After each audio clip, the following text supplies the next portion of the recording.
They set out from Elim, and all the congregation of the people of Israel came to the wilderness of Sin, which is between Elim and Sinai, on the 15th day of the 2nd month after they had departed from the land of Egypt. And the whole congregation of the people of Israel grumbled against Moses and Aaron in the wilderness. And the people of Israel said to them, "Would that we had died by the hand of the Lord in the land of Egypt, when we sat by the meat pots and ate bread to the full. For you have brought us out into this wilderness to kill this whole assembly with hunger." Then the Lord said to Moses, "Behold, I am about to rain bread from heaven for you, and the people shall go out and gather a day's portion every day, that I may test them, whether they will walk in my law or not. On the 6th day, when they prepare what they bring in, it will be twice as much as they gather daily." So Moses and Aaron said to all the people of Israel, "At evening you shall know that it was the Lord who brought you out of the land of Egypt, and in the morning you shall see the glory of the Lord, because he has heard your grumbling against the Lord. For what are we that you grumble against us?" And Moses said, "When the Lord gives you in the evening meat to eat, and in the morning bread to the full, because the Lord has heard your grumbling, that you grumble against him, what are we? Your grumbling is not against us, but against the Lord." Then Moses said to Aaron, "Say to the whole congregation of the people of Israel, 'Come near before the Lord, for he has heard your grumbling.'" And as soon as Aaron spoke to the whole congregation of the people of Israel, they looked toward the wilderness, and behold, the glory of the Lord appeared in the cloud. And the Lord said to Moses, "I have heard the grumbling of the people of Israel. Say to them, 'At twilight you shall eat meat, and in the morning you shall be filled with bread. Then you shall know that I am the Lord your God.'" In the evening quail came up and covered the camp, and in the morning dew lay around the camp. And when the dew had gone up, there was on the face of the wilderness a fine, flake-like thing, fine as frost on the ground. When the people of Israel saw it, they said to one another, "What is it?" For they did not know what it was. And Moses said to them, "It is the bread that the Lord has given you to eat. This is what the Lord has commanded. Gather of it, each one of you, as much as he can eat. You shall each take an omer according to the number of the persons that each of you has in his tent." And the people of Israel did so. They gathered, some more, some less. But when they measured it with an omer, whoever gathered much had nothing left over, and whoever gathered little had no lack. Each of them gathered as much as he could eat. And Moses said to them, "Let no one leave any of it over till the morning." But they did not listen to Moses. Some left part of it till the morning, and it bred worms and stank. And Moses was angry with them. Morning by morning they gathered it, each as much as he could eat. But when the sun grew hot, it melted. On the 6th day they gathered twice as much bread, 2 omers each. And when all the leaders of the congregation came and told Moses, he said to them, "This is what the Lord has commanded. Tomorrow is a day of solemn rest, a holy Sabbath to the Lord. Bake what you will bake, and boil what you will boil, and all that is left over lay aside to be kept till the morning." So they laid it aside till the morning, as Moses commanded them, and it did not stink, and there were no worms in it. Moses said, "Eat it today, for today is a Sabbath to the Lord. Today you will not find it in the field. 6 days you shall gather it, but on the 7th day, which is a Sabbath, there will be none." On the 7th day some of the people went out to gather, but they found none. And the Lord said to Moses, "How long will you refuse to keep my commandments and my laws? See, the Lord has given you the Sabbath. Therefore on the 6th day he gives you bread for 2 days. Remain each of you in his place. Let no one go out of his place on the 7th day." So the people rested on the 7th day. Now the house of Israel called its name manna. It was like coriander seed, white, and the taste of it was like wafers made with honey. Moses said, "This is what the Lord has commanded. Let an omer of it be kept throughout your generations, so that they may see the bread with which I fed you in the wilderness, when I brought you out of the land of Egypt." And Moses said to Aaron, "Take a jar and put an omer of manna in it, and place it before the Lord to be kept throughout your generations. As the Lord commanded Moses, so Aaron placed it before the testimony to be kept. The people of Israel ate the manna 40 years till they came to a habitable land. They ate the manna till they came to the border of the land of Canaan. An omer is the 10th part of an ephah.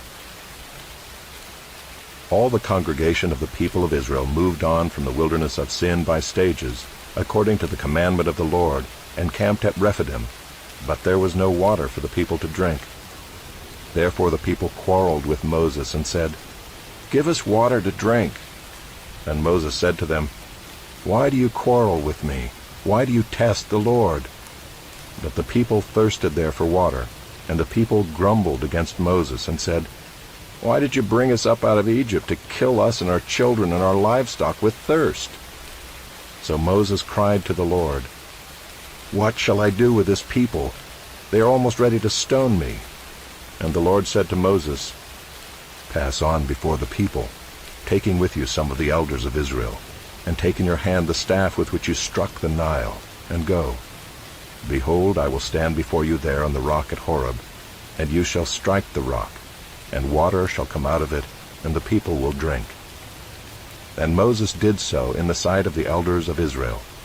And he called the name of the place Massah and Meribah, because of the quarreling of the people of Israel, and because they tested the Lord by saying, "Is the Lord among us or not?"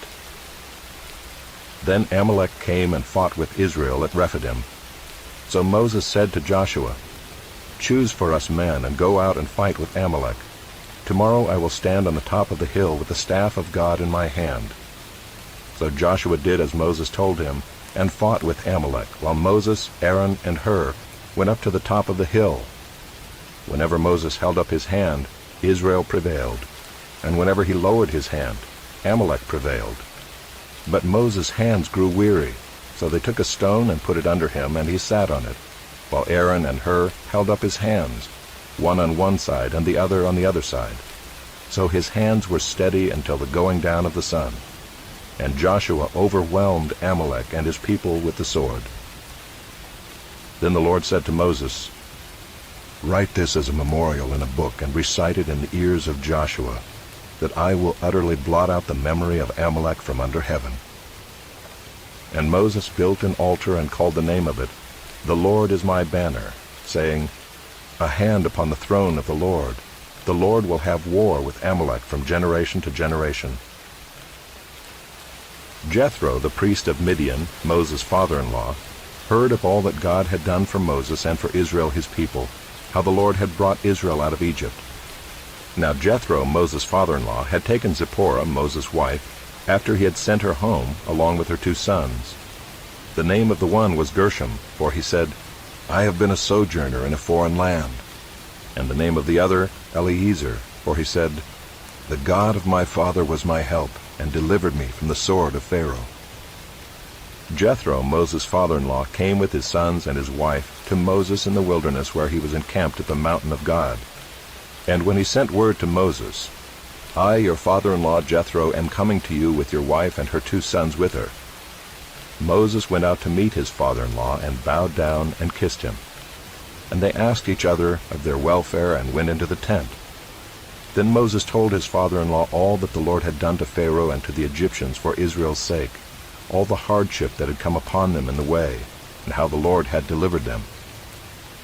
And Jethro rejoiced for all the good that the Lord had done to Israel, in that he had delivered them out of the hand of the Egyptians. Jethro said, "Blessed be the Lord, who has delivered you out of the hand of the Egyptians, and out of the hand of Pharaoh, and has delivered the people from under the hand of the Egyptians. Now I know that the Lord is greater than all gods, because in this affair they dealt arrogantly with the people." And Jethro, Moses' father-in-law, brought a burnt offering and sacrifices to God.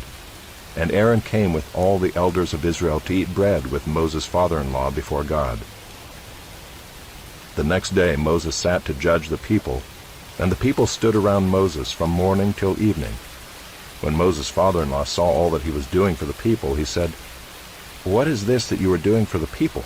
Why do you sit alone, and all the people stand around you from morning till evening?" And Moses said to his father-in-law, Because the people come to me to inquire of God. When they have a dispute, they come to me, and I decide between one person and another, and I make them know the statutes of God and his laws." Moses' father-in-law said to him, "Well, what you are doing is not good. You and the people with you will certainly wear yourselves out, for the thing is too heavy for you. You are not able to do it alone. Now obey my voice. I will give you advice, and God be with you. You shall represent the people before God and bring their cases to God, and you shall warn them about the statutes and the laws, and make them know the way in which they must walk and what they must do. Moreover, look for able men from all the people, men who fear God, who are trustworthy and hate a bribe, and place such men over the people as chiefs of thousands, of hundreds, of fifties, and of tens. And let them judge the people at all times. Every great matter they shall bring to you, but any small matter they shall decide themselves. So it will be easier for you, and they will bear the burden with you. If you do this, God will direct you, you will be able to endure, and all this people also will go to their place in peace." So Moses listened to the voice of his father-in-law, and did all that he had said. Moses chose able men out of all Israel, and made them heads over the people, chiefs of thousands, of hundreds, of fifties, and of tens. And they judged the people at all times. Any hard case they brought to Moses, but any small matter they decided themselves. Then Moses let his father-in-law depart, and he went away to his own country.